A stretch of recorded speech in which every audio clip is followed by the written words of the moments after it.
Hey Hex, thanks for tuning back in. And you might as well get real comfortable because this updates video might just be hecka long.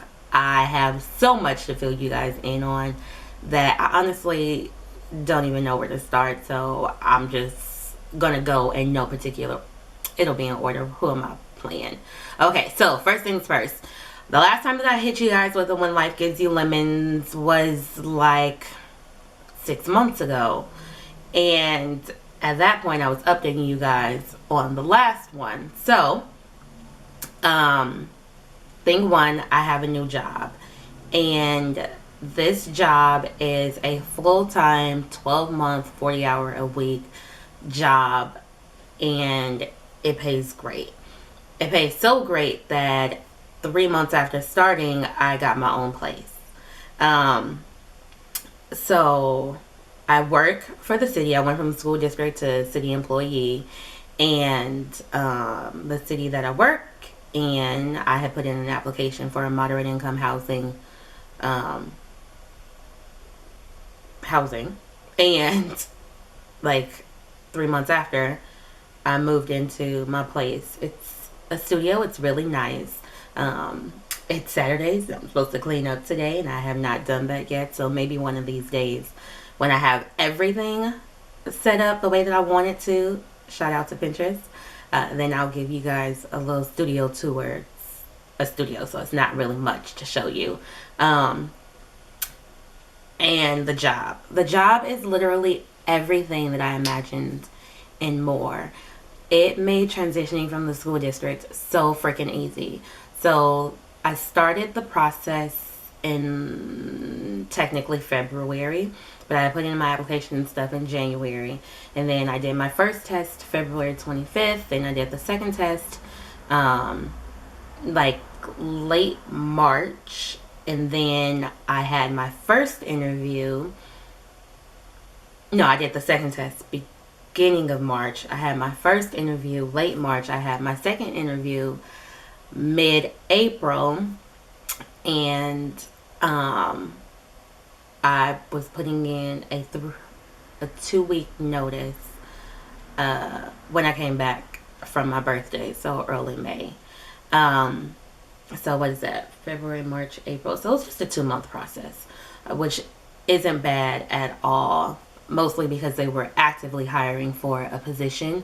There was like no building a wait list kind of thing. Like they were looking to fill a position. And so I don't know if I ever shared with you guys, but on my vision board that I created, I think it was like December of 2013, and I had it set to expire on my 30th birthday, which was May of this year, 2015. And like one of the number one things was for me to find full time work, 40 hours a week, 12 months a year. And I was just overcome with joy, completely elated, and just thankful and just feeling blessed and feeling favored that God would allow me, because from what I hear, it was like dang near 1,000 applicants, and of that, not even 10% were tested the first round. And then of that, only 20 people, and then of that, only 10 people, and then of that, only 5 people. And like I was on spring break in New Orleans when my second interview was with my potential and now my bosses. And I was just like so sad and so bummed out. And my mom was like, well, what's the difference? Like, I'll give you the money so that you could fly home, so that you can make it to the interview. And my sister was like, just send them an email and let them know. Like, ask them if it's possible to reschedule because you're out of town. And so I sent the email before we left to go on spring break, to go to New Orleans. And when I got the response back, like I was just completely nervous the whole time. And they were like, oh no, it's all good. We completely understand, family first, enjoy your vacation, and we will see you on this day at this time. And I was just like, yes, perfect. So the day and the time came, and and when I say I had never just felt so confident and so comfortable in an interview. Like it was truly conversational. While I was on spring break, let me just rewind a little bit. Before spring break even started, ish had went down at the school district. Like, your girl was mad sick. I had been out for like 2 weeks, and the enemy was just active at work, and I folded. I folded, and I hope y'all don't hear the refrigerator running. I folded, and I got caught slipping, and I got caught up in my manly, worldly, carnal emotions, and I just reacted like a freaking panther. And it was not good. It was not good at all. And meanwhile, while this is happening, things are steadily moving forward with the city.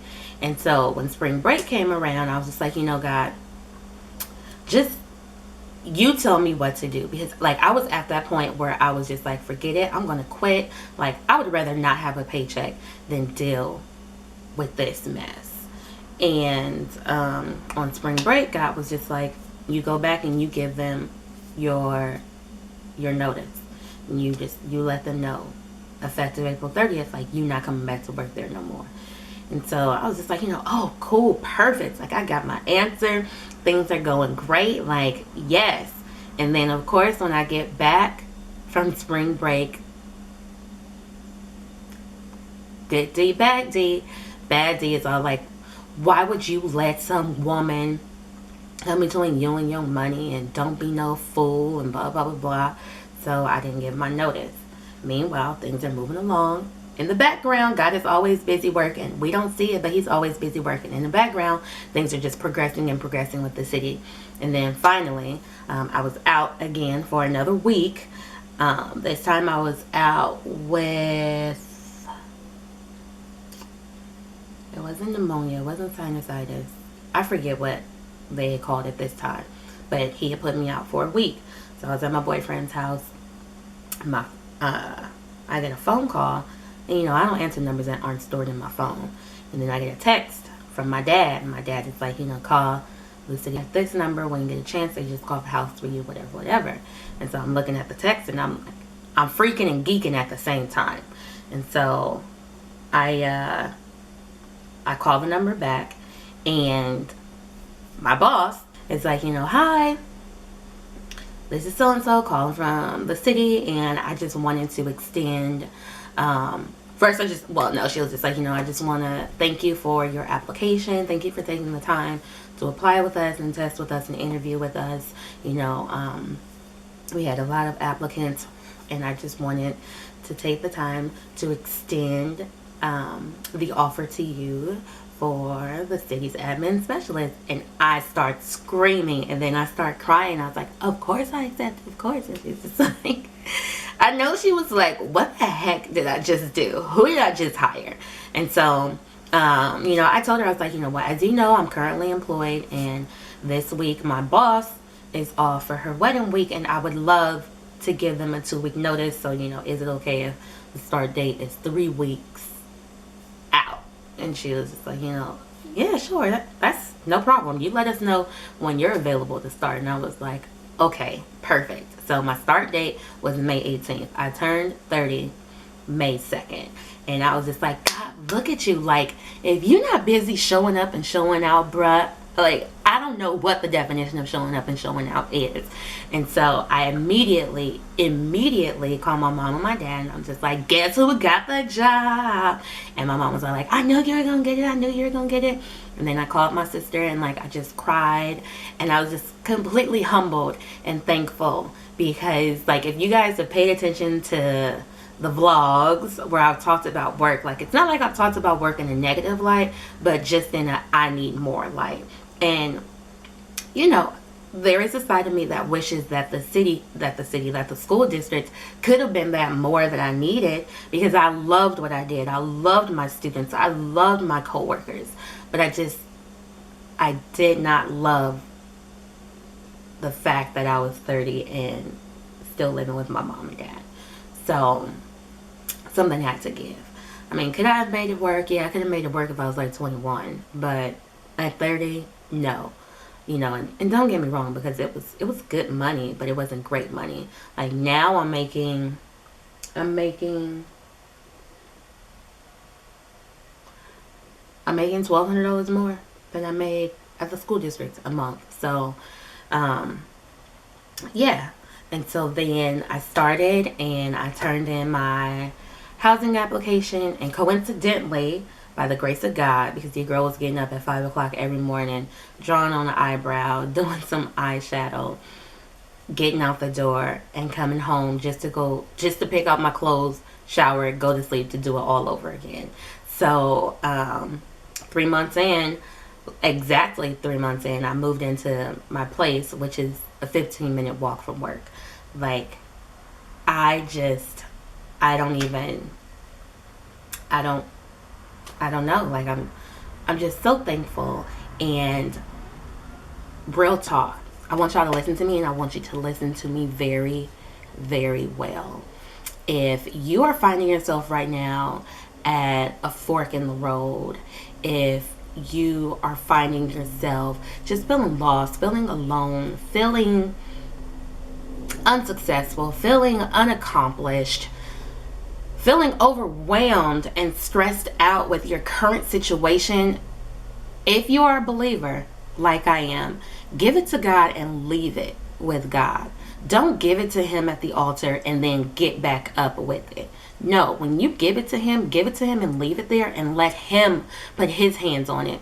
Because when God is in the mix, everything is done on purpose. It's done on purpose. And I do honestly believe that I was at the school for a reason, because there were lives that I changed. There were people that I influenced. There were students that I was able to touch and communicate with. There were lights that I was able to shine, windows that I was able to open, doors that I was able to open, communication barriers that I was able to break, and just put things into perspective. And it also taught me a lot. Like, I brought with me a lot of skills that I acquired from the school district. My boss was superb. Both of them, they were excellent, and they allowed me to just be a young professional and continue to like invest in me and teach me to grow as a professional. And like, just know that where you are, it's not on accident. It's on purpose. You are exactly where you are on purpose and in a purpose. And you better just walk in that purpose so that God can use you and take you to the next level and take you to the next level. And so that someone can see in you the way that you were able to stand firm, keep the faith, and not be wavered, not be moved by the world, but instead you move the world.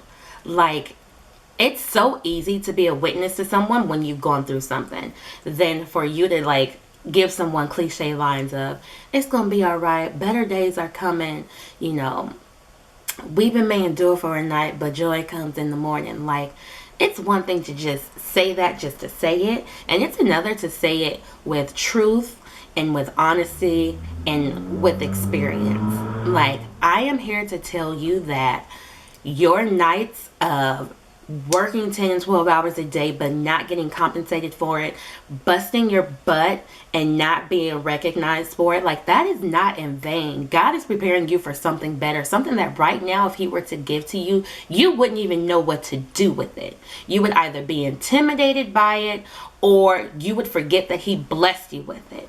So just stand firm, keep the faith. God is love, and that's pretty much it for my updates. I hope this wasn't too long. I hope I didn't bore you guys or lose you. If I did, sorry, not sorry. And I'll see you in the next video. Bye, Hags.